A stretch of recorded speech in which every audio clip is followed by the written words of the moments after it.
बोलिए प्रेम से श्री सद्गुरु महाराज की जय। श्री सद्गुरु महाराज की जय। श्री सद्गुरु महाराज की जय।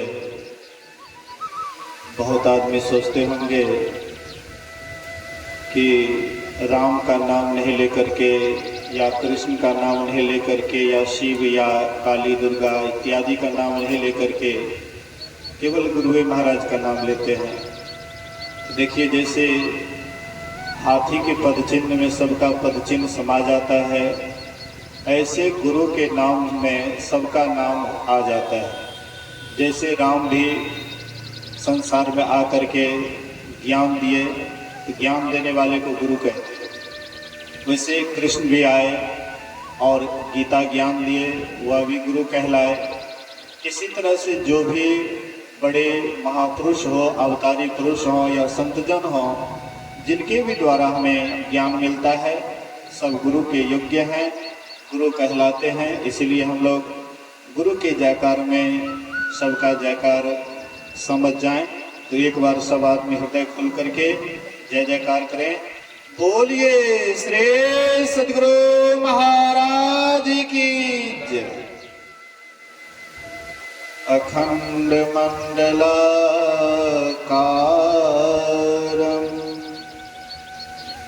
व्याप्तं येन चराचरं तत्पदं दर्शितं येन तस्मै श्री गुरुवे नमः। धन्य धन्य सतगुरु सुखद महिमा कही न जाए। जो कछु कहो तुम्हारी कृपा मोते कछु न बसाए। धर्मानुरागिनी प्यारी जनता, धर्मयी माताओं तथा पुण्यवती बहनों, अभी हम लोग अपराह्नकालीन सत्संग में उपस्थित होकर महापुरुषों के वचनों को श्रवण कर रहे थे। अभी हम लोग श्री रामचरितमानस सार सटिक सप्तम सोपान उत्तरकांड से भगवान श्री राम जो प्रजाओं को उपदेश दिए थे, उसी उपदेश को सुन रहे थे। भगवान श्री राम के वचन में हम लोगों ने सुना, बड़े भाग मानुष तन पावा। यह जो मनुष्य का शरीर है, बड़ा भाग्य से मिला है। भगवान श्री राम इस शरीर को बड़भागी कहते हैं, लेकिन बड़भागी होते हुए भी बहुत क्षणभंगुर है। कब यह शरीर विनश जाएगा, इसका कोई ठिकाना नहीं है।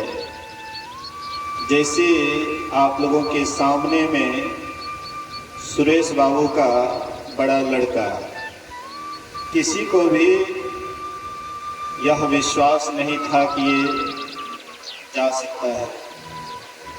ये किशोरा अवस्था में अचानक ये यहाँ से जा सकता है, ऐसा किसी को विश्वास नहीं था। 13-14 साल का अभी बच्चा था, फुट करके जवान भी नहीं हुआ था, किशोरापन था। लेकिन अचानक हम लोगों के बीच से विदा हो गए।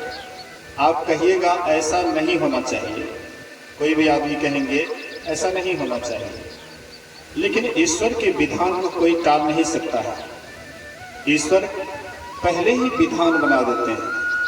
जिस समय में जन्म होता है, उसी समय में मरण का भी सर्टिफिकेट दे देते हैं। जब जन्म होता है, कैसे किसको मरना है, किसको कैसे शरीर छोड़ना है, जन्म होते समय में ही उसका पहले ही लिखा चला जाता है।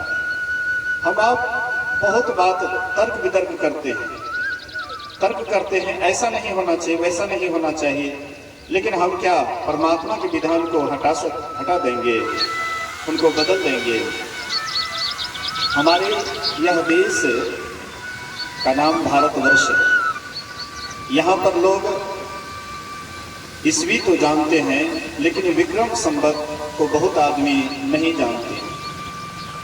विक्रम संवत राजा विक्रमादित्य के नाम से विक्रम संवत चल रहा है, और ईसा मसीह जो विदेश के संत थे उनके नाम पर ईस्वी चल रहा है, लेकिन विक्रम संवत राजा विक्रमादित्य के नाम से चल रहा है। राजा विक्रमादित्य बड़े प्रतापी राजा थे, बड़े प्रभावशाली राजा थे, और प्रजाओं को अपने प्राण के समान मानते थे।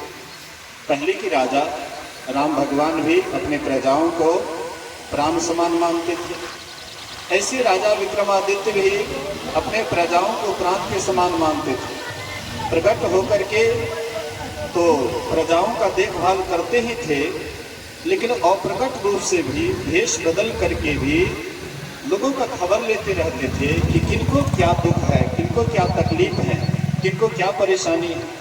भेष बदल करके घूम घूम करके एक एक का खबर लेते थे। एक बार ऐसे ही भेष बदल करके ये जंगल वाला रास्ता में घूम रहे थे, तो देखते हैं एक रीछ जिसको भालू कहते हैं, एक व्यक्ति पर आक्रमण किया। वे जंगली रास्ता से जा रहा था और वह व्यक्ति पर आक्रमण किया, तो वह व्यक्ति भालू के डर से वृक्ष पर चढ़ जाता है। उसके बाद जब भालू भी चढ़ने लगा तो वह व्यक्ति डर के मारे वहां से गिर गया। जैसे गिरता है तो भालू उसके छाती को फाड़ दिए खून पी लेता है, उसी समय उनकी मृत्यु हो जाती है। फिर थोड़ी देर बाद वह भालू बालू में लौटपोट करता है और फिर वह एक युवती का वेश बना लेता है, एक स्त्री का वेश बना लेता है। दो भाई रास्ते से जा रहे थे और ये बिलख करके रोने लग जाती है, रास्ते में रोने लग जाती है। तो दोनों भाई कहते हैं कि क्या बात है, तुम क्यों इस तरह से रो रही है? बोले कि क्या कहेंगे, अचानक बाढ़ आई, मेरे परिवार के सदस्य सबके सब पानी में बह गए, मैं अकेली हूँ, कहाँ जाऊं, किसके सहारे? उसमें भी महिला हूँ, आंवला हूँ, किसी का सहारा चाहिए। बोले कि तुम चिंता मत करो, तुम क्या चाहती है? बोले कि आप अपने साथ ले लेते, कोई बात नहीं है, साथ हो जाओ। बोले ऐसे कैसे विश्वास करेंगे आपके ऊपर? अगर आप हमको अपना लेते हैं, अपना बना लेते हैं, तो विश्वास विशेष होगा आप पर। बोले कि क्या चाहिए? बोले कि शादी कर लीजिए हमसे। तो वह बड़ा भाई राजी हो जाता है और बड़े भाई कहते हैं इसके लिए, शादी के लिए सामान कुछ लाना पड़ेगा बाजार से। तो छोटे भाई को बोले कि तुम इसका देख रेख करते रहना, हम थोड़ा जाते हैं बाजार शादी का सामान वामान लाने के लिए। बोले कोई बात नहीं भैया, आप जाइए। बड़े भाई चले गए। तो तक वह युवती कहती है छोटे भाई से कि तुम्हारे बड़े भाई का क्या उम्र है? बोले कि 36 वर्ष। बोले कि हाय राम, मेरी वर्ष केवल 18 वर्ष और तुम्हारे भाई का 36 वर्ष, तुम्हारा कितना उम्र है? बोले कि 25 वर्ष। बोले कि तुमसे जोड़ी बढ़िया खाता है, तुम्हारे भाई से जोड़ी नहीं खाता है। इसलिए अगर तुम राजी हो जाओ शादी करने के लिए तो मैं तुम्हारे साथ शादी कर सकती हूँ, तुम्हारे बड़े भाई के साथ नहीं। बोले कि देखो अब तो तय हो गया, अब बड़े भाई सामान भी लाने के लिए चले गए, इसलिए अब बात को बदलना अच्छा नहीं होगा, जो हो गया वह हो गया। बोले कि नहीं नहीं, मैं हरगिज तुम्हारे बड़े भाई से नहीं करूंगी, तुम अगर राजी खुशी हो जाओ तो मैं तुमसे कर सकती हूँ। बोले कि मैं हरगिज तुमसे शादी नहीं करूंगा। दोनों में बकवास हो जाता है और जब तक मैं बड़े भाई आए तब तक मैं ये अपने से अपना कपड़ा फाड़ लेती है और जोर से चिल्लाने लग जाती, रोने लग जाती है। बड़े भाई आए, बोले क्या बात है? बोले कि देखिए तुम्हारा छोटा भाई कैसा नालायक निकला, मैं कह रही थी कि बड़े भाई से शादी करूंगी, ये कह रहा था हमसे शादी कर दो। मैं इनके बात को नहीं मानी, देख लीजिए क्या हाल किया, कपड़ा उपड़ा मेरा क्या हाल किया है। कहते रे बेवकूफ, तुमको भी शादी करना था तो तुम ही कर लेता, लेकिन तुम इस तरह से आंवला को सताना नहीं चाहिए। बोले कि भैया ये सही औरत नहीं है, ये बदचलन औरत है, ये आपस में लड़ाई करवाना चाहती है, इसलिए भैया इसके बात पर मत पड़िए। बोले कि बेवकूफ कहेगा, हमको तुम पढ़ाता है, इसका कोई देखरेख करने वाला नहीं है, इसलिए तुम्हारा जो मर्जी वही कर लिया, आज तुमको नहीं छोड़ेंगे। दोनों के पास में म्यान में तलवार था, दोनों निकाले अपने म्यान से तलवार, और दोनों आपस में कटमर करके वहीं पर राम नाम सत्य हो जाता है। उसके बाद वही युवती फिर बालू में लौटपोट करती है, एक सर्प का वेश बना लेती है। सर्प का वेश बना करके नदी में 10-12 व्यक्ति नाव पर पार हो रहे थे। जैसे बीच धारा में नाव जाती है, इधर से ये सर्प जाता है और नाव के पिछले स्तर में जा करके एकाएक फुफकारते हैं। एक तरफ से जो फुफकारे तो सब व्यक्ति दूसरी तरफ चला गया, नाव की दूसरी तरफ चले गए, नाव पलटी खा गया, 10-12 आदमी वहीं पर समाप्त हो जाता है। उसके बाद फिर वह सर्प आता है, बालू में लौटपट करता है, एक ब्राह्मण का वेश बना लेता है, चौथी पत्री साथ में लिए हुए जा रहा है। राजा विक्रमादित्य अपने राज्य में ये खेला देख रहे थे। उसके बाद राजा विक्रमादित्य कहते हैं कि आप कौन हैं? मैं आपको बहुत देर से देख रहा हूँ, आप बहुत वेश बनाए और बहुतों को मार करके हमारे ही राज्य में और प्रजाओं को मार करके आप ब्राह्मण का वेश बना करके कहाँ जा रहे, कौन है आप अपना परिचय दीजिए। बोले कि मैं काल देवता हूं, मैं काल देवता हूं, जिनकी जैसी मृत्यु होती है मैं वैसा ही वेश बना करके और उसको उसी तरह से लेकर के जाता हूं। जिसकी जैसी मृत्यु होती है मैं वैसा ही वेश बनाता हूं और उसी तरह से उसको लेकर के जाता हूं। हालांकि मृत्यु कोई नहीं चाहते, कोई आदमी वृद्ध से वृद्ध हो जाते हैं फिर भी कोई मरना नहीं चाहता है, लेकिन मृत्यु निश्चित है। किसी ने कहा है कि मनुष्य के पीछे मृत्यु लगा दिया है तब तो ये मनुष्य इतना अहंकारी हो गया है, अगर इसके पीछे मृत्यु नहीं लगाता तब ये कितना अहंकारी होता है, इसका कोई ठिकाना नहीं। व्यासदेव जी महाराज के नाम को सब आदमी जानते हैं। व्यास पूर्णिमा भी आने वाला है, शायद 21 जुलाई को व्यास पूर्णिमा है, जो पूरे देश या विदेश में भी व्यास पूर्णिमा मनाते हैं, आषाढ़ी पूर्णिमा जिसको कहते हैं। व्यासदेव जी महाराज के नाना जी थे निषाद राज। निषाद राज एक दिन अपने नाती से कहते हैं व्यासदेव जी महाराज से कि नाती, मुझे मरने से बड़ा डर लगता है, कोई ऐसा उपाय करो ताकि मेरी मृत्यु हो ही नहीं। व्यासदेव जी महाराज कहते ये तो कभी संभव नहीं है, जो जन्म लिया है उसकी मृत्यु भी ध्रुव निश्चित है, इसको कोई टाल नहीं सकता है। बोले कि तू तो बहुत बड़ा ज्ञानी है, वेद शास्त्र सब कुछ जानता है, लेकिन तुम्हारे रहते हुए हमारी मृत्यु, इसलिए कोई उपाय करो। बोले कि अच्छा, जब आप इतना पैरवी करते हैं तो ठीक है, मैं कोशिश करूंगा कि आपकी मृत्यु नहीं हो, मेरा कोशिश ही नहीं रहेगा, लेकिन मृत्यु हो या नहीं हो तो ईश्वर के हाथ में है। खैर कोई बात नहीं, चलिए चलिए नारद बाबा से भेंट करते हैं। नारद बाबा तीनों लोक में भ्रमण करते हैं, उनको शायद इसका ज्ञान होगा। तो चलते हैं, नारद बाबा रास्ते में मिल गए। नारद बाबा से कहते हैं कि ये हमारे नाना जी हैं, निषाद राज इसका नाम है, इनको मरने से बड़ा डर लगता है, कोई ऐसा उपाय कीजिए कि हमारे नाना जी की मृत्यु हो ही नहीं। बोले कि तुमने बड़ा ही सुंदर संदेश लाया है, हमारे पास पैरवी किया है, खैर मैं भी थोड़ा आपका मदद करूंगा, चलिए आगे ब्रह्मा जी के पास। तो नारद बाबा भी साथ हुए, चले ब्रह्मा जी के पास और ब्रह्मा जी से प्रार्थना करते हैं कि ये व्यासदेव के नाना है निषाद राज, और इनको मरने से बड़ा डर लगता है, कोई ऐसा उपाय कीजिए ताकि इनकी मृत्यु हो नहीं। ब्रह्मा जी बोले कि तुम लोग जब सब मिल करके आए हो मेरे पास निवेदन के लिए, तो मैं भी तुम लोगों का साथ दूंगा, चलो मैं भी साथ होता हूं। ब्रह्मा जी भी साथ हुए, चले काल देवता के पास।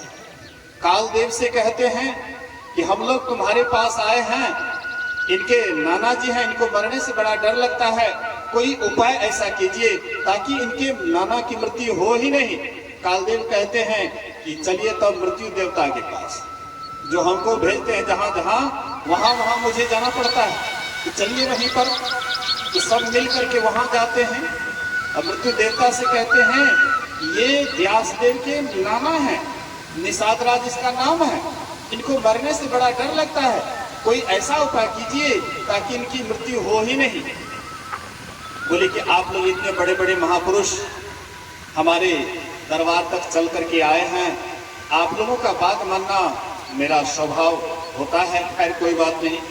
अपने सेवक से कहते हैं कि थोड़ा सा डायरी लाओ तो इनके मृत्यु का क्या कैसा है, किस तरह का संजोग है। तो डायरी निकाल करके लाते हैं।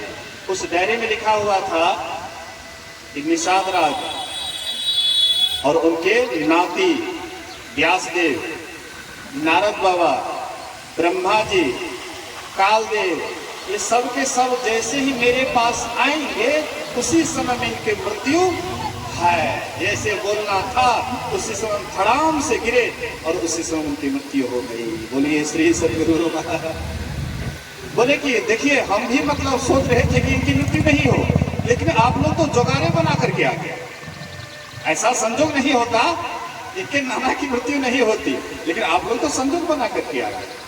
आवे काल विनाशे बुद्धि, जब समय आ जाता है अंत काले विपरीत बुद्धि, जब अंत समय आ जाता है लोग कितना हो मना करेंगे यह काम मत करो, लेकिन वही काम करने के लिए जाइएगा, जो काम मना करेंगे वही काम करिएगा। डोरियारे एक गांव पड़ता है, वहां पर सत्संग मंदिर बना हुआ है।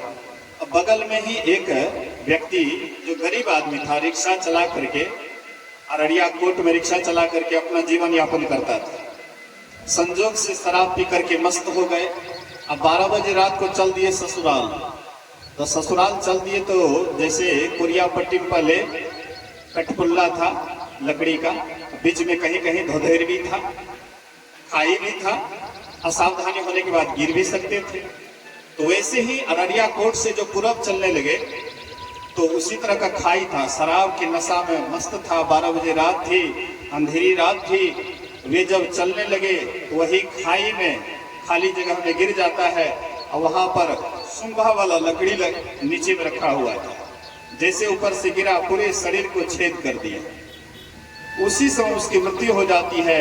और सुबह में उनके बगल में ससुराल पड़ता था। सुबह में वहां उनके ससुराल से कुछ आदमी आए शौच करने के लिए नदी के किनारे, और देखते ही तो फलाने बाबू का जमा है, उठा करके ले गए। देखिए कहने का मतलब है 12 बजे रात को उनको ससुराल जाना जरूरी था, लेकिन शराब के नशा में था, मन हो गया जाना है, चल दिए, लेकिन उसी समय में वहां पर गिर करके उनकी मृत्यु हो गई। हम आप जो सोचते हैं हमारे सोच से बाहर की बात है। हम आप सोचते हैं कि ऐसा नहीं होना चाहिए, लेकिन क्या परमात्मा कोई भी काम करते हैं गलती करते हैं? गलती परमात्मा क्या करेंगे? ये तो हमारा ही किया हुआ हमारे सामने में आता है। हम ही खुद डायरी लिखते हैं, अपने जीवन का खुद डायरी लिखते हैं। हम जैसा जैसे कर्म करते हैं उसी तरह से हमारे सामने में आता है। कोई किसी को कुछ देता लेता नहीं है। काहु न को सुख दुख कर दाता, निज कृत कर्म भोग सुनो भ्राता। हे भाई, कोई किसी को सुख दुख नहीं देता है, सबको अपने ही कर्मों का फल भोगना पड़ता है। इसीलिए बच्चा आए, मैं तो कहता हूं वह बच्चा पाप और पुण्य दोनों से अछूत रहा। मैं तो सोचता हूं कि अच्छा हुआ कि पहले चले गए। संसार में आते पाप करते, पुण्य कम पाप अधिक। आप हम देख लें अपने जीवन में कितना हम लोग पुण्य करते हैं, कितना पाप करते हैं। दोनों पलड़ा को देखिए, ज्यादा पाप होता है, पुण्य कम होता है। मन से अधिक पाप होता है। मन हम लोगों का 1 नंबर का शैतान है। हर हमेशा बुराई, हर हमेशा गुस्सा, हर हमेशा काम, क्रोध, लोभ, मोह, ईर्ष्या, द्वेष, पाखंड, मन में ये सब भरा पड़ा रहता है। लेकिन हम लोग बाहर से देखने में आते हैं कि हम तो बहुत बढ़िया हैं, हम तो महात्मा हैं, हम तो साधु हैं, लेकिन अंदर से क्या है? अंदर से होइए, आपके अंदर में ये सब विकार नहीं आए। इसलिए महापुरुष कहते हैं उनके अंदर कोई विकार नहीं आया, बहुत कम ही दिन रहे, लेकिन एकदम क्या कहते हैं, बिल्कुल दोनों से अछूत रहे, पाप पुण्य दोनों से अछूत रहे। जब ब्रह्मा जी 4 पुत्र को पैदा किए, सनक, सनंदन, सनातन और सनत कुमार, ये चारों को पैदा किए। और चारों को पैदा करके बोले कि पहले जाकर के तपस्या करो। और तपस्या करके जब वो उधर से लौटे, बोले कि अब सृष्टि का काम करो। बोले कि अब हम लोगों से नहीं होगा। तो ब्रह्मा जी से प्रार्थना करते हैं कि हाँ, आप हमको यही आशीर्वाद दीजिए कि 5 ही वर्ष का बालक हम सब दिन बन करके रहेंगे। बोले ऐसा क्यों मांगते हो? बोले कि 5 वर्ष के बालक के अंदर में कोई वासना नहीं रहती है, काम क्रोधाधिक विकार नहीं रहता है, उसका मन निर्मल रहता है, इसलिए कहते बाल भगवान। क्यों कहते बाल भगवान? इसलिए कि उनके अंदर कोई इच्छा नहीं रहती है, कोई वासना नहीं रहती है। और हम लोग इच्छा और वासना के दिन रात अधीन रहते हैं, इसलिए हम लोगों से परमात्मा दूर है। परमात्मा हम आपसे दूर हैं, लेकिन नजदीक कब होगा? जब हम उस बालक के समान हो जाएंगे। इसलिए मुझे इस बालक के लिए अफसोस नहीं है, अफसोस तो उनके लिए है कि जीवन भर पापमय जीवन बिताता है, यहाँ से मर जाता है तो सबके कार्ड में क्या लिखा रहता है? स्वर्गवास। किसी के कार्ड में लिखा रहता है नरकवास। सब दिन करता है पापे वाला काम, सब दिन करता है गलते काम, सब दिन किसी को दुखे देता है, तकलीफें देता है, कैसे कैसे बेईमानी शैतानी करके धन जमा करता है। आप देख लीजिए गांव समाज में एक एक आदमी पाप पुण्य पर ध्यान नहीं देते, और किस तरह से धन आ जाए, कैसे बेईमानी कर लें, कैसे शैतानी कर लें, कितना जमा कर लें, उनके अंदर यही बना रहता है। लेकिन यह बच्चा के अंदर तो वो सब बना हुआ नहीं था। बच्चा हाँ, थोड़ी सी असावधानी हुई, गाड़ी पर चढ़ रहे थे, थोड़ा धक्का लगा, गिर गए, लेकिन उसको इसी तरह से जाना था। हम आप कहते हैं ऐसा नहीं होना चाहिए, लेकिन जाना था। अगर बचने का होता तो बच जाता, अगर किसी विधि बचने का होता तो बच जाता, लेकिन उसके लिए अफसोस मत कीजिए। शरीर छूटा है ना, शरीर छूटा है, शरीर का नाश तो एक न एक दिन होगा ही। गुरु नानक देव कहते हैं, न बालक न जौवने न वृद्धि कछु बंध, वह अवसर नहीं जानिए जब आए पड़े जमफंद। गुरु नानक देव कहते हैं कि जम का फंदा कब आ जाएगा इसका कोई ठिकाना नहीं है। बचपन में आएगा या जवानी में आएंगे या बुढ़ापा में आएंगे, इसका कोई ठिकाना नहीं है। लोग डरते हैं, लोग डरते हैं, कहते आहा अचानक मृत्यु हो गई, अकाल मृत्यु हो गई, ऐसा नहीं होना चाहिए। अकाल मृत्यु हो गई ऐसा नहीं होना चाहिए। अब बहुत आदमी आना भी नहीं चाहते होंगे, बहुत आदमी कहते बच्चा के भोज खाइले के नाम पे जेबे, नहीं श्रद्धा पटे से, श्रद्धा नहीं पटे से, तो एकरा से तू की ज्ञान ले लो? आए दिन से सबको भगवान की भक्ति खूब बढ़िया से करे लगते। बच्चा के स्थिति के देख के सब कहते आप विश्वास भै गए हेते जीवन क्षणभंगुर छे, आए दिन से खूब भगवान की भक्ति करवे। कोई अंतर पड़ने वाला नहीं है, खाली आपके अंदर में होता है। ऐसा नहीं होना चाहिए, वैसा नहीं होना चाहिए, लेकिन जो होता है वह अच्छा ही होता है। यह दिमाग में जब तक आपके अंदर नहीं आएंगे तब तक आपको परमात्मा से प्रेम नहीं होगा। परमात्मा जो भी करते हैं अच्छा करते हैं, जो करेंगे वह भी अच्छा ही करेंगे। जो हुआ अच्छा हुआ, जो होगा वह भी अच्छा ही होगा, जो होने वाला है वह भी अच्छा ही होगा। तुम्हारा क्या था जो खो गया, जो तूने पाया यहीं पर पाया, जो खोया यहीं पर खोया। जो आज तुम्हारा है कल किसी और का था और परसों किसी और का होगा। परिवर्तन ही संसार का नियम है। ये तो संसार परिवर्तनशील है। जब अभिमन्यु मारा गया, 16 वर्ष का बालक, ये 13 वर्ष का था और 16 वर्ष का अभिमन्यु था। जब अभिमन्यु वीरगति को प्राप्त हुए, जब मारा गया तो अर्जुन हर हमेशा रोते बिलखते रहते थे। भगवान कृष्ण कितना समझाते थे, नहीं समझ रहे थे, दिन रात रोते रहते थे। भगवान कृष्ण कहते हैं कि तुम काहे के लिए आंसू बहाते हो? बोले कि मेरा बालक वीरगति को प्राप्त हो गया और मैं नहीं मरूं, मैं नहीं रोऊं। बोले कि देखो वह वीरगति को प्राप्त हुआ, साहसी था और सबके सब धोखा में देकर के उसको मारा, इसलिए उसके लिए चिंता मत करो। कहते हैं कि महाराज एक बार हमको अभिमन्यु से मिला दीजिए, बड़ी आपकी बड़ी कृपा होगी। भगवान योगेश्वर, भगवान श्री कृष्ण महायोगेश्वर थे। अच्छा कोई बात नहीं, जब तुम्हारी बहुत इच्छा है तो चलो मेरे साथ। तो भगवान कृष्ण अर्जुन को साथ लिए और गए चंद्रलोक। बोलिए श्री सद्गुरु महाराज की जय। अभी के वैज्ञानिक चंद्रलोक गया है, लेकिन वहां पर सूक्ष्म रूप से कोई जीव भी रहते हैं क्या? वैज्ञानिक को पता लगता है अभी भी हम लोगों के बीच में सूक्ष्म रूप से बहुत देवी देवता आते हैं जाते हैं, क्या हम उसको देखते हैं? नहीं देखते, लेकिन वे भी हमारे बीच में है। देवी देवता या हमारे पूर्वज जो शरीर छोड़ दिए हैं, वे भी हम लोगों के आसपास रहता है, लेकिन हम लोगों को पता नहीं लगता है क्योंकि उस तरह की दृष्टि नहीं है। तो भगवान कृष्ण कहते हैं कि चलो मेरे साथ। ले गए चंद्रलोक और वहां पर ले जाकर के देखते हैं कि अभिमन्यु कुछ बालकों के साथ खेल रहा है। कहते वही है तुम्हारा अभिमन्यु। गए वहां पर और अर्जुन उसको भर पांच पकड़ते हैं। अभिमन्यु जोर से झटका मार, जैसे झटका मारे अर्जुन जो है दो चार पलटा गिर गया। और अभिमन्यु कहता है कि एक बार मैं तुम्हारा बेटा बना, तुम मेरा पीछा करते करते चंद्रलोक तक आ गया, और तुम हमारा कई बार बेटा बना, तो मैं तुम्हारा कहां पीछा किया था? मैं तुम्हारा पीछा नहीं किया था, लेकिन तुमको इतना पुत्र मोह, इतना पुत्र शोक कि हमको खोजते खोजते तुम यहां तक आ गया। मतलब कौन है किसका बेटा ये आप नहीं बता सकते।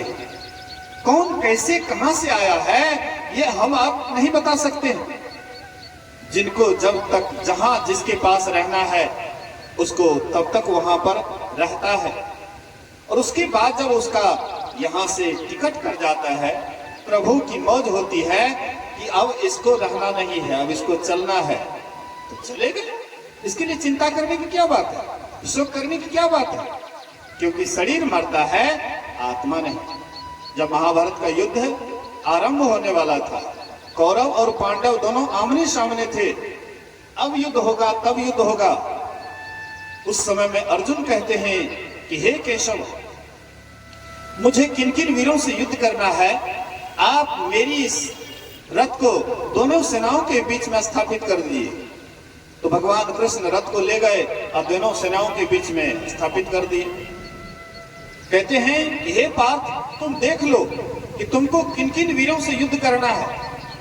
तो देखते हैं अर्जुन कि दोनों तरफ अपने ही सगे संबंधी हैं, क्योंकि चचेरे भाई में युद्ध छिड़ा हुआ था, कोई दूर तो नहीं था रिश्ता, चचेरा अपना खास चचेरा भाई, और उसी में युद्ध छिड़ा हुआ था।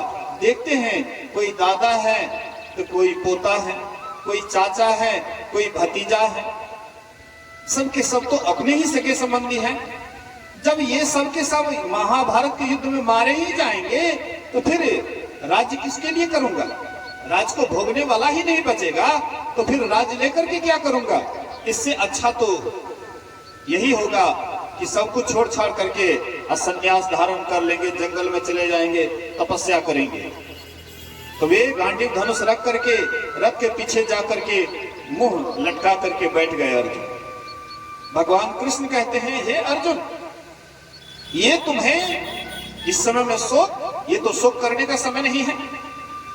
आमने सामने योद्धा खड़े हैं, एक दूसरे को मारने के लिए उतावला हो रहे हैं, अब तुम इस समय में गांडीव धनुष रख करके पीछे मुंह लटका करके बैठ गए हो। अर्जुन कहते हैं कि भगवान, ये तो अपने ही सगे संबंधी हैं, फिर इन लोगों को मार करके मैं राज लेकर के क्या करूंगा? भगवान कृष्ण कहते हैं हे अर्जुन, तुम किसको मारोगे और कौन तुझे मारेगा? अर्जुन, तुम किसको मारोगे और कौन तुझे मारेगा? हे अर्जुन, शरीर मिटता है, आत्मा नहीं। विनाश शरीर का होता है, जो जन्म लिया है मृत्यु उसी की होती है। आत्मा न जन्म लेता है तो मृत्यु उसकी कैसे हो सकती है? आत्मा जन्म नहीं लेता है, इसलिए मरता भी नहीं है। आत्मा अविनाशी है, अजर है, अमर है। न इसको शस्त्र छेद सकता है, न इसको पानी गीला कर सकता है, न इसको हवा सुखा सकता है, न अग्नि इसको जला सकती है। इसलिए यह तो अजर है, अमर है, अविनाशी है। इसलिए हे अर्जुन, तुम किसको मारोगे? तुम तो एक निमित्त मात्र हो।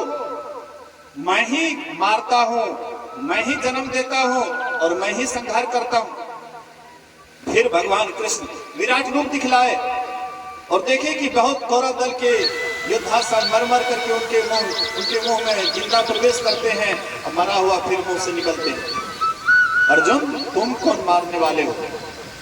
मारने और मरने वाला भगवान है, तुम किसको मारोगे? मतलब कहने का कि हम आप भी एक निमित्त हैं। कोई कहता है कि फलाना आदमी मार दिए, फलाना आदमी निमित्त है, कोई किसी को मार नहीं सकता है। लेकिन उनके ही हाथ से किसी की मृत्यु हो तो उसको कौन रोक सकता है? इसलिए एक माध्यम है, एक निमित्त होता है। इसलिए हम लोगों को ज्यादा इस पर शोक नहीं करना चाहिए, चिंता नहीं करना चाहिए। लेकिन हाँ, जरूर विचार करना चाहिए, इससे प्रेरणा लेनी चाहिए कि हम आप ऐसे कर्म करें, इस तरह का कर्म करें कि हम आप भी अच्छी गति हम लोगों की हो। वह बच्चे, मुझे तो लगता है कि वह बच्चा शोक करने योग्य नहीं है, क्योंकि पाप पुण्य से अछूता है। जो संत होते हैं, महापुरुष होते हैं, भगवंत होते हैं, वे भी पाप पुण्य से अछूत होते हैं। जब भगवान श्री राम को राज्य मिलने वाला था, हो गया वनवास, तो भगवान राम उदास हुए थे। जब राज्य मिलने वाला था, वहां एकाएक राते भर में उलटफेर हो गया, अब वनवास हो गया, तो राम भगवान इसके लिए शोकित नहीं हुए थे, बल्कि खुश हुए थे कि राजा बनूंगा तो बहुत पाप पुण्य होगा, लेकिन राजा नहीं बन करके वनवास जाऊंगा तो वहां पाप पुण्य नहीं होगा, पाप पुण्य से अछूता रहूंगा और भगवान के भक्ति में ही अपना जीवन बिताऊंगा। इसलिए राम भगवान खुश हुए। तो राम भगवान इस रहस्य को जानते थे, इसलिए खुश हुए। आजकल भाई भाई में थोड़ा थोड़ा के लिए, एक बित जमीन के लिए कटमर करके समाप्त हो जाता है। और जमीन जगह पर आता है, लेकिन जमीन वाला कटमर करके समाप्त हो जाता है। और वही भाई देख लीजिए, भरत और राम भगवान फुटबॉल की तरफ फेंकते थे, अयोध्या का राज तुम ले लो। उधर से भरत फेंकते थे फुटबॉल के समान कि नहीं भैया, ये आपका, ये राज्य आपका है, इसलिए इसका मैं अधिकारी नहीं हूं। बोले कि नहीं भरत, तुमको ही लेना पड़ेगा। देख लीजिए, तो इतना बड़ा साम्राज्य, तो पर भी फुटबॉल बना दिए थे अयोध्या के राज्य को। कितना भाई भाई में प्रेम था। आज भाई भाई में प्रेम खत्म हो रहा है, आपस में प्रेम खत्म हो रहा है। लोग एक दूसरे को समझना नहीं चाहते हैं, थोड़ा थोड़ा के लिए आपस में कटमर करके समाप्त हो जाते हैं। इसलिए महापुरुषों ने कहा, यह जीवन क्षणभंगुर है, पता नहीं कब विनश जाएगा। इसलिए बड़ा भाग्य से जो शरीर मिला है, यही संसार के काम धंधा के लिए नहीं। संसार का काम धंधा तो करते ही हैं, उसको कौन मना करता है, लेकिन केवल संसार का काम धंधा करते हुए ही अगर आप अपना जीवन बिता देते हैं तो फिर आपके साथ क्या जाएगा? साधन धाम मोक्ष कर द्वारा, पाई न जेहि पर लोक सवारा। भगवान राम कहते हैं, ये जो मनुष्य का शरीर है, देखने में 3.5 हाथ का है तो क्षणभंगुर, लेकिन यह शरीर से वह भी काम हो सकता है जो काम देव शरीर से भी नहीं हो सकता है। देवता भी यह काम नहीं कर सकता है जो काम हम आप कर सकते हैं। आप कहिएगा कि देवता कौन काम नहीं कर सकता है और हम आप कौन काम कर सकते हैं? तो देव शरीर से योग साधना नहीं हो सकता है, ध्यान देव शरीर से नहीं हो सकता है।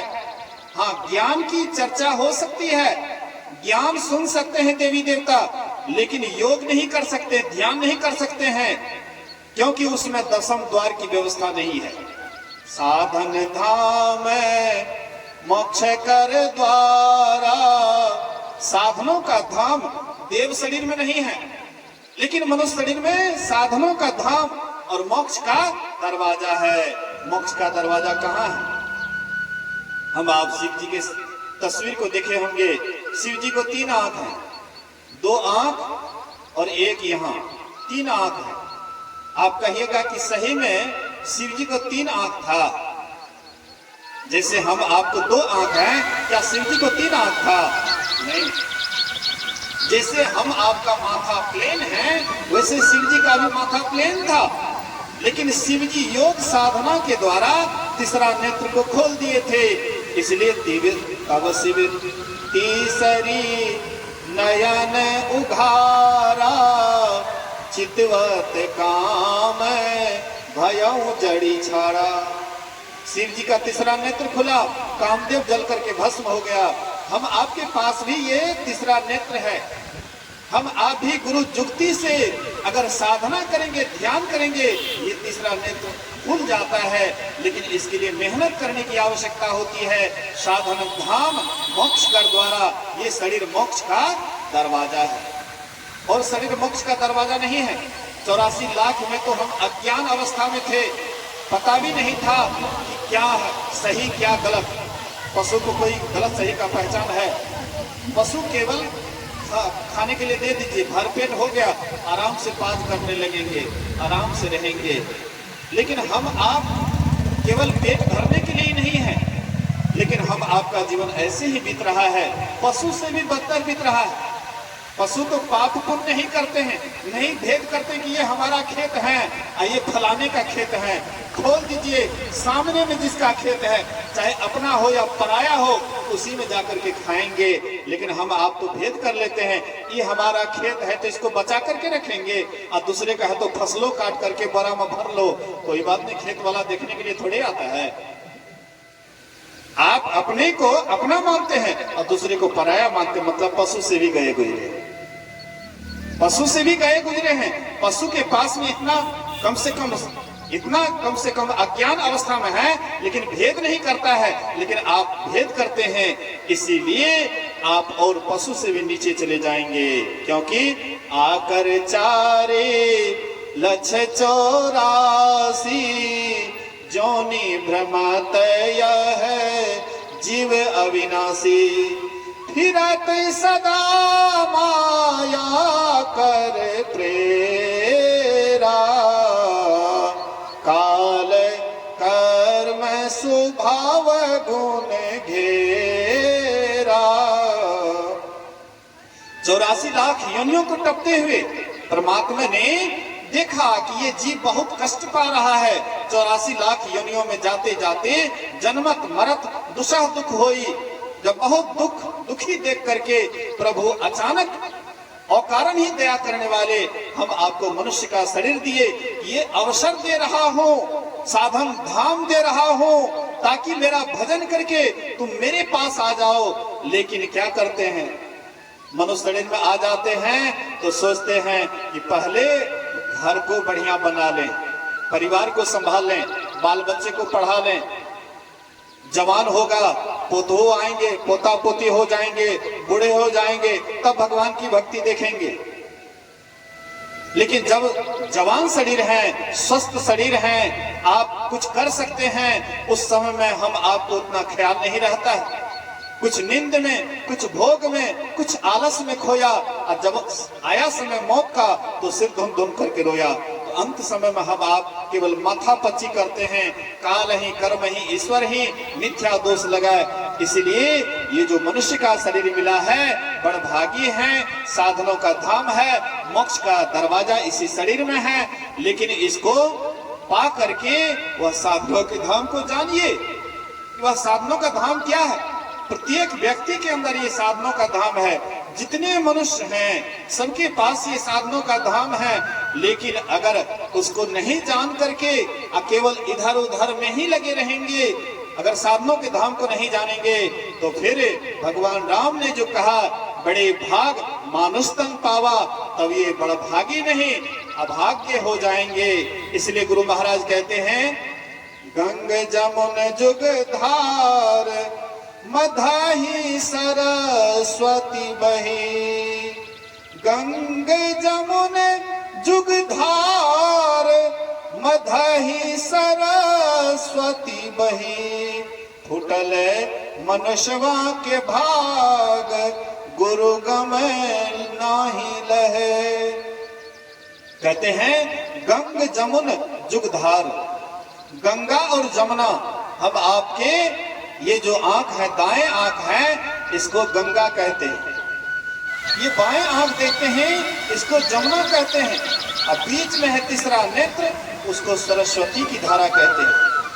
आप जाएंगे प्रयागराज में, प्रयागराज में गंगा और यमुना का मिलन हुआ है, उसको क्या कहते हैं? त्रिवेणी संगम। तीनों नदियों का संगम, गंगा यमुना सरस्वती, तीनों का संगम देखेंगे, तीनों का मिलन हुआ है। दिखाई तो दो ही पड़ता है, तीसरा तो दिखाई नहीं पड़ता। सरस्वती की धारा दिखाई पड़ता है, सरस्वती की धारा नहीं दिखाई पड़ती, दो धारा दिखाई पड़ती है। तो ये जो दोनों का मिलन, कहते हैं कि सरस्वती अंतर सलीला है, मतलब अंदर ही अंदर चलती है, नीचे ही नीचे चलती है, सरस्वती दिखाई नहीं पड़ती। ऐसे ही आंख से जो दो धाराएं निकलता है, इसको हम आप देखते हैं, लेकिन एक जो तीसरा नेत्र है, सरस्वती की धारा है, वे दिखाई नहीं पड़ता। अगर हम आप संत सदगुरु से युक्ति जान करके दोनों के बीच में अपने ख्याल को लगाएंगे, तब आपको हरिद्वार का पता लगेगा। हरिद्वार मतलब हम लोग सोचते हैं कि ऋषिकेश में जो हरिद्वार है ना, ऋषिकेश हरिद्वार, वही हरिद्वार है। हरि का द्वार मतलब क्या है? जिस द्वार से हरि के पास जा सकते हैं, हरि से मिलन हो सकता है, उसी द्वार को हरिद्वार कहते हैं। यही है हरिद्वार। दोनों आंखों के मध्य में ये जो तीसरा नेत्र है, यही है हरिद्वार, हरि के पास जाने का द्वार, रास्ता। लेकिन इसको बहुत कम आदमी जानते हैं। हमारे यहाँ पर बाबा लोग बहुत चंदन लगाए हुए, माँ बहनें बिंदिया लगाती है, कुछ बाबा लोग यहाँ पर टिक्का लेते हैं। हाँ, टिक्का लेते हैं। ये क्या है? उसी का चिन्ह है, गंगा यमुना सरस्वती, ये सरस्वती का चिन्ह है। यहाँ पर जो बिंदिया लगाते हैं या टिक्का लगाते हैं या लंबा चंदन करते हैं, ये है त्रिवेणी संगम, ये है सरस्वती धारा का पहचान। लेकिन केवल चंदन लगाते हैं, लेकिन इसका अगर पता नहीं है तो शायद हम असली ज्ञान से अनभिज्ञ हैं। असली ज्ञान से अनभिज्ञ हैं।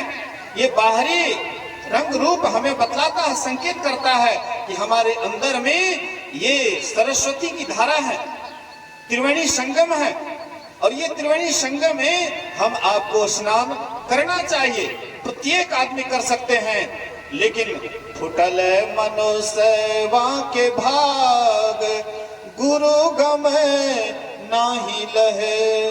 कहते मनुष्य का भाग फूट गया है, मनुष्य शरीर तो बड़भागी मिला है, लेकिन संत सदगुरु अगर पहुंचे हुए आपको नहीं मिले हैं, ये रास्ता आपको बताने वाले नहीं मिले हैं, तो समझ जाइए कि आपका भाग्य फूट गया। भाग्य तो मिला, अवसर तो मिला, लेकिन अवसर को हम व्यर्थ गंवा दिए, बेकार गंवा दिए। प्रभु ने मानस जन्म तुमको कैसा दिया, सोच रे मन से पा भला क्या किया। तरसते हैं जिसके लिए देवता, इसकी महिमा है कैसी तू ही अब बता। हाय ऐसा अमोलक रतन खो दिया, सोच रे मन से पा भला क्या किया। ये अद्भुत शरीर मिला, विचित्र शरीर मिला, मतलब देवता शरीर से भी विशेष कीमती शरीर मिला। लेकिन इस शरीर को पा करके, इसका मोल नहीं समझ करके, अनमोल शरीर का मोल नहीं जान करके, इसको ऐसे ही साग सब्जी के तरह बेकार में ही गंवा दिए, खीरा के तरह व्यर्थ गंवा दिए। अनमोल शरीर को सस्ता में ही आप विषय वासना में ही गंवा दिए। इसलिए राम भगवान कहते हैं, एहि तन कर फल विषय न भाई, स्वर्ग स्वल्प अंत दुखदाई। हे भाई, अगर ये मनुष्य शरीर प्राप्त करके अगर तुम थोड़ा बहुत पुण्य करके स्वर्ग भी चला गया तो स्वर्ग भी अंत में दुख देने वाला है, और भी थोड़ा ओछा अंत में दुख देने वाला है। क्योंकि स्वर्ग जाओगे तो स्वर्ग में जाकर के सुख भोग करोगे और उसके बाद फिर नरक भी तो तुम्ही को जाना पड़ेगा। जो सुख लेंगे तो दुख कौन लेंगे? मान लीजिए भोजन करने में लहसुन प्याज जहाँ भोज होता है ना, तो वहां पर लहसुन प्याज पूरा मर मसाला, आजकल तो हलवाई तो पहले फिट हो जाता है, पैसा पहले दे देते हैं हलवाई को, अब पूरा तेल मसाला डाल करके बनाता है तो खाने में तो बड़ा चटकदार लगता है, और उसके बाद यहाँ से जाता है तो कितने का पेट गड़बड़ हो जाता है, कितने को धुआं ढकार होता है, कितने को गैस्ट्रिक का प्रॉब्लम हो जाता है। तो आप भोजन का मजा लिए आप, और उसका परिणाम कौन भोगेगा? दूसरा आदमी। अरे आपने भोजन, स्वादिष्ट भोजन का मजा लिए तो भोगना तो आप ही को पड़ेगा। इसलिए महापुरुष कहते हैं ये शरीर पा करके अगर आपने स्वर्ग भी गया तो क्या किया? इसीलिए शरीर से स्वर्ग जाना, मतलब शरीर से स्वर्ग जाना बड़ी बात नहीं है। तुलसी साहब तो स्वर्ग पर खखार करते हैं, कहते हमको स्वर्ग नहीं चाहिए। तो कहाँ गुरु महाराज से पंडित लोग कहते थे कि ना तो तुम माता पिता की सेवा किया, ना गुरुजनों की सेवा की, आई बाबाजी बन गया है, अभी तुम्हारा उम्र था माँ बाप की सेवा करने का, आई बाबाजी बन गया, सन्यासी बन गया, तुमको स्वर्ग किया, नरक में भी मीठा मीठा दुख नहीं मिलेगा। तो गुरु महाराज कहते थे ना हमको स्वर्ग चाहिए और न हमको नरक चाहिए। सच की बात, एक सठ शास्त्री जी महाराज आए हुए थे, तो पूछते हैं, कहते हैं कि हमारा बेटा सन्यासी बन गया। अब पंडित लोग इसको कहते हैं कि तुम ना माता पिता की सेवा किया, ना गुरुजनों की सेवा की, इसलिए तुमको स्वर्ग किया, नरक में भी मीठा मीठा दुख नहीं मिलेगा। अब मेरा बेटा कहता है ना हमको स्वर्ग चाहिए ना हमको नरक चाहिए। बोले कि पंडितों जी ठीके कहते हैं, अब तुम्हारा बेटा भी ठीके कहते हैं। बोले कि सच की बात है, निर्णय एक दीजिए ना। बोले कि पंडित जी जो शास्त्र को पढ़ा है, शास्त्र के अनुसार जो कहते हैं वो भी ठीके कहते हैं। अब तुम्हारा बेटा वेदांत नहीं पढ़ा है लेकिन वेदांत के ज्ञान को कहता है, इसलिए तुम्हारा बेटा भी ठीके कहता है। मतलब कहने का, स्वर्ग को सुख को देखिएगा, भोगिएगा, अंत में नरक देखना पड़ेगा। इसीलिए स्वर्ग नरक से भी ऊपर एक और जगह है जिसको हम लोग परलोक कहते हैं, जिसको हम मोक्ष कहते हैं, उसी को मुक्ति कहते हैं। वहीं पर गई सबरी, कहे कथा सकल विलोक हरि मुख, हृदय पद पंकज धरे, तज जोग पावक देह हरि पद, लीन भई जहाँ नहीं फिरे, नर विविध कर्म अधर्म बहुमत, शोक प्रद सब त्याग हो, विश्वास करी कह दास तुलसी, राम पद अनुराग हो। बहुत से कथाओं को कह, श्री राम का मुख देख, योग अग्नि में सबरी या शरीर को छोड़ करके वहां चली गई जहां से किसी को लौटना नहीं पड़ता। रामचरितमानस में सबरी के जैसे मुक्ति शायद ही किसी को मिला हो। सर्वभंग मुनि को भी मिला था, लेकिन उनके संबंध में लिखा हुआ था कि राम भगवान जब आए तो उनके सामने में चिता रचे, चिता रच करके चिता पर बैठ करके अब तब गए वैकुंठ धाम। सबरी के संबंध में कहीं नहीं गोस्वामी जी लिखे हैं कि सबरी भी चिता बनवाए थे, उस पर शरीर को जलाए थे। योग अग्नि अलग चीज है, चिता पर शरीर को जलाना अलग चीज है। चिता पर तो आप हम सबको एक दिन जला देंगे, तो जिंदे में जल गए। पहले के पतिव्रता, पहले की जो नारी होती थी, जब पति मरता था तो जबरदस्ती जिंदा उसको जलाते थे पति के साथ, जबरदस्ती। नहीं है इच्छा तो पर भी जबरदस्ती, गांव समाज के लोग उसको जबरदस्ती सोलह श्रृंगार करके और उसके बाद बैठा देते थे, जबरदस्ती जलना पड़ेगा। बोलिए श्री सदगुरु महाराज की। ऐसे ही इस सती प्रथा का मतलब बेकार नियम था। अरे मान लीजिए कि उनका पति मर गया, विधवा हो गया, लेकिन वह भक्ति तो कर सकती थी, लेकिन सब कुछ छूट गया, जबरदस्ती शरीर को जला दी, इससे क्या हो जाएगा? सदगति हो जाएगी। ऐसे ही एक आदमी अचानक शरीर छोड़ दिए, शादी हुई थी, कुछ दिन शादी हुई थी, कुछ ही दिन शादी हुई थी, लेकिन अचानक शरीर छोड़ दिए। लेकिन वह महिला को गोस्वामी तुलसीदास से बहुत लगाव था, बहुत प्रेम था, तो उनके मतलब शिष्या थी, उनसे दीक्षित भी हुई थी। गांव समाज के लोग बोले कि तुमको तो पति के साथ जलना पड़ेगा। बोले कि हमको 1 घंटा को मोहलत दीजिए, हम पहले अपने गुरुदेव से भेंट करेंगे, उनसे आशीर्वाद लेंगे, और आप लोगों के कथनानुसार, समाज से बाहर हम नहीं हैं, आप लोगों के कथनानुसार मैं भी पति के साथ सती हो जाऊंगी, लेकिन 1 घंटा के लिए मोहलत दीजिए। बोले कि कोई बात नहीं। तो वह क्या करती, 16 श्रृंगार करके जाती थी पति के साथ जलने के लिए। तो 16 श्रृंगार खूब बढ़िया से सज धज करके गई गोस्वामी तुलसीदास के पास। गोस्वामी जी उस समय में ध्यान पर थे, और ध्यान जब टूटता है तो 16 श्रृंगार की हुई थी, माथा जैसे ही बाबा के चरणों पर रखते हैं, बाबा के मुंह से निकल गया, शतपुत्रवती भव, 7 पुत्र की मां बनो, तुमको 7 पुत्र होगा। कहते हैं बाबा ही आपका वचन तो झूठा हो जाएगा। बोले कि मेरा वचन झूठा हो जाएगा? क्या मतलब, क्या हुआ?